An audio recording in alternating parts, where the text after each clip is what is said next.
جناب عمر کی کیفیت کیا ہے؟ کلمہ پڑھتے ہی حضرت عمر نے فرمایا یا رسول اللہ، جب آپ سچے، قرآن سچا، اسلام سچا، تو چھپ کے نماز پڑھنے کا کیا مطلب ہے؟ فرمایا ابھی تعداد ہی کوئی نہیں، 40 تو مسلمان ہیں۔ عرض کی حضور مہربانی کریں نا، آپ صرف اجازت دیں۔ 20 لوگوں کی صفیں بنا دی گئیں، ایک صف کے آگے حضرت عمر ہیں، ایک صف کے آگے حضرت امیر حمزہ ہیں۔ جناب عمر کہنے لگے چونکہ آپ اللہ کے رسول ہیں تو لہذا نماز بھی آج اللہ کے گھر میں ہی پڑھی جائے گی۔ تو حضرت عمر بیت اللہ شریف کے بیچ کھڑے ہو کے نعرہ لگاتے ہیں، فرماتے ہیں میں عمر ہوں، تم مجھے بھی جانتے ہو، میرے باپ کو بھی جانتے ہو، تم میرا قبیلہ بھی جانتے ہو، میں نے پڑھ لیا ہے محبوب کا کلمہ۔ اب جس نے بچے یتیم کرانے ہو اور اپنی بیوی بیوہ کرانی ہو وہ آئے اور مجھے روکے۔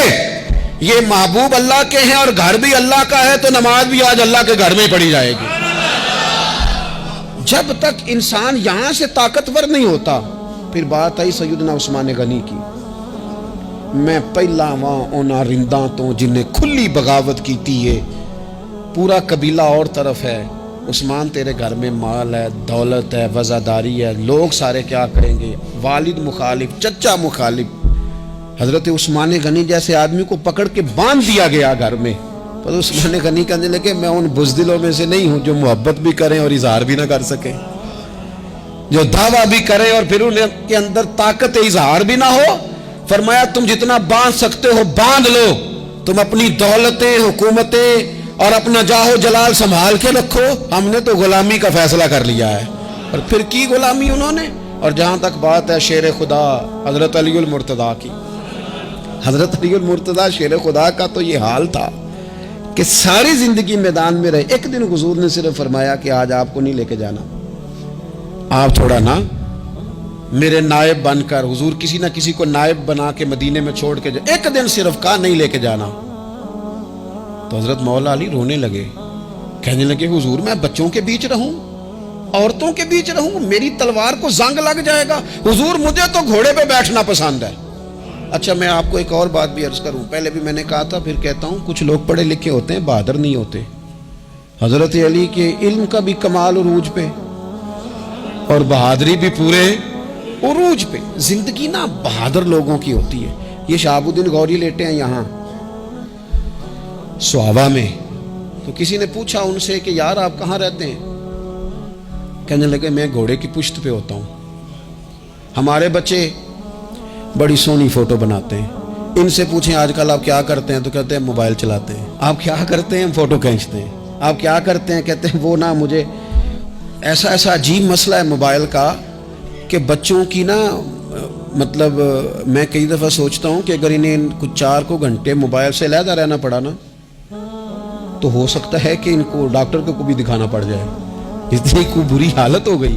مجھے ڈھیر سارے دوست کہتے ہیں جی آپ ٹیلی فون پہ ملتے نہیں۔ میں نے کہا میں پہلے ملا کرتا تھا جب تک لوگوں کی جیب میں موبائل تھا، جب سے لوگوں نے ہاتھ میں پکڑ لیا نا تو پھر تو ایک دن میں 100 نمبر ملتا ہے، تو پھر آپ کیسے موبائل پہ رہیں گے؟ پھر تو ایک ہی کام ہے، یا فون سنیں گے یا کوئی اور کام کریں گے۔ تو تھوڑی سی ہمت والی زندگی گزاریں۔ بزدلانہ باتیں، کمزور باتیں ہمارے بچوں کو بھی کمزور کر دیں گی، یہ کچھ نہیں کر سکیں گے۔ حضرت سیدنا عبداللہ بن زبیر رضی اللہ تعالیٰ عنہ، یہ مدینہ منورہ میں پیدا ہونے والے سب سے پہلے بچے ہیں۔ حضرت سیدنا ابوبکر صدیق رضی اللہ تعالیٰ عنہ کے نواسے ہیں، حضور کے پھپھو جناب صفیہ کے پوتے ہیں، اور عشرہ مبشرہ صحابی حضرت زبیر بن عوام ان کے بیٹے، شروع سے ہی بڑے بہادر تھے۔ ایک دن کچھ بچے گلی میں کھیل رہے تھے تو ایک شخص نے آ کے نا چیخ ماری، ڈرایا، سارے بچے بھاگ گئے۔ جناب عبداللہ ابن زبیر کہنے لگے کیوں بھاگتے ہو؟ اب چیخوں سے بھی ڈرو گے؟ واپس آؤ سارے، میں تمہارا امیر ہوں، آؤ ذرا اس پر حملہ کریں۔ ہم سارے بھاگے اور یہ اکیلا کھڑا رہے۔ اس پر حملہ کیا، وہ ڈرانے والا خود ڈر کے بھاگ گیا۔ تھوڑا سا نا مزاج، ذہن، طبیعت دیکھیں نا، بدتمیزی اور چیز کا نام ہے لیکن گفتگو کا مضبوط ہونا یہ اور چیز کا نام ہے۔ بچوں کو جب پوری طرح یہاں تو ہم ان کو اس قدر زیادہ کمروں میں بند رکھتے ہیں کہ جب وہ نکلتے ہیں باغی ہو جاتے ہیں، یہاں پھر یہ ہوتا ہے کہ ان کے اندر جو صلاحیتیں ہوتی ہیں وہ پوری طرح دب جاتی ہیں۔ وہ جو کیفیات ہوتی ہیں جو ایک مردانہ وصف پہ ہونی چاہیے، ان کے اندر موجود نہیں ہوتی۔ اقبال کہتے ہیں آئین جواں مرداں حق گوئی و بے باکی، اللہ کے شیروں کو آتی نہیں روباہی۔ اور یہ جو سہمے دوست ہیں نا، بالخصوص غریب طبقے سے، ان سے میں عرض کروں گا کبھی کسی کی گاڑی دیکھ کر مرعوب نہیں ہونا، کبھی کسی کے مہنگے کپڑوں کے روب میں نہیں آنا، کبھی نہیں۔ حالات کے سہمے ہوئے لوگوں کو بتا دو حالات بدل جاتے ہیں، ایک جیسے نہیں رہتے۔ کبھی کمزور نہ پڑیں اور جگہ جگہ اپنے دکھ بھی نہ بتائیں، جگہ جگہ اپنے دکھ نہ بتائیں، ہمت کریں، ہمت کریں۔ وہ ایک شاعر نے کہا تھا کہ با ہمت لوگ کبھی ہارا نہیں کرتے، یہاں وہ جیت جاتے ہیں، یہاں کچھ سیکھ جاتے ہیں۔ وہ نا میدانوں میں رہتے ہیں، کمزور نہ پڑیں۔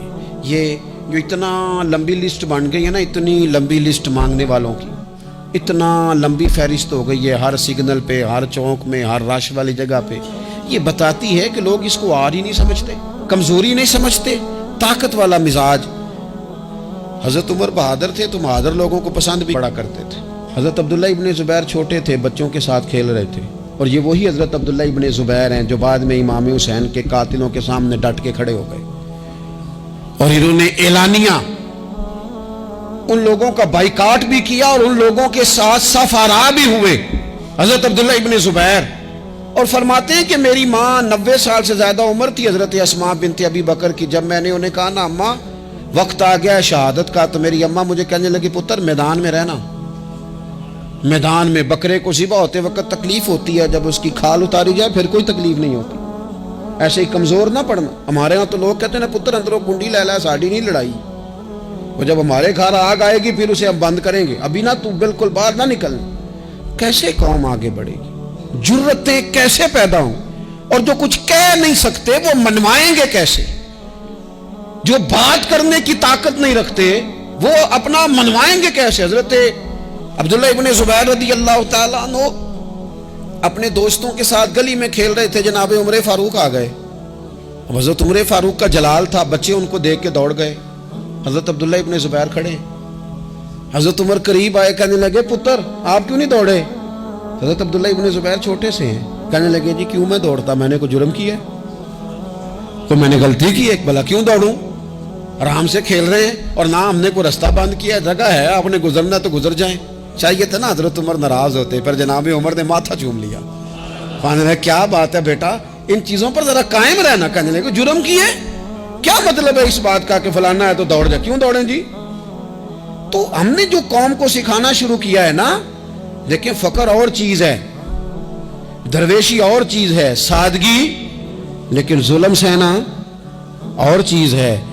دنیا میں قتیل اس سا منافق نہیں کوئی جو ظلم تو سہتا ہے بغاوت نہیں کرتا۔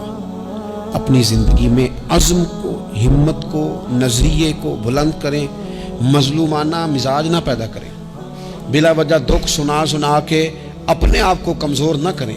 یاد رکھیں اگر ہم اپنے دکھ کسی کو سنا رہے ہیں اور اپنے آپ کو بڑا غریب ثابت کر رہے ہیں تو ایسا نہ ہو کہ ہمارے بچے اس کا برا اثر لے جائیں۔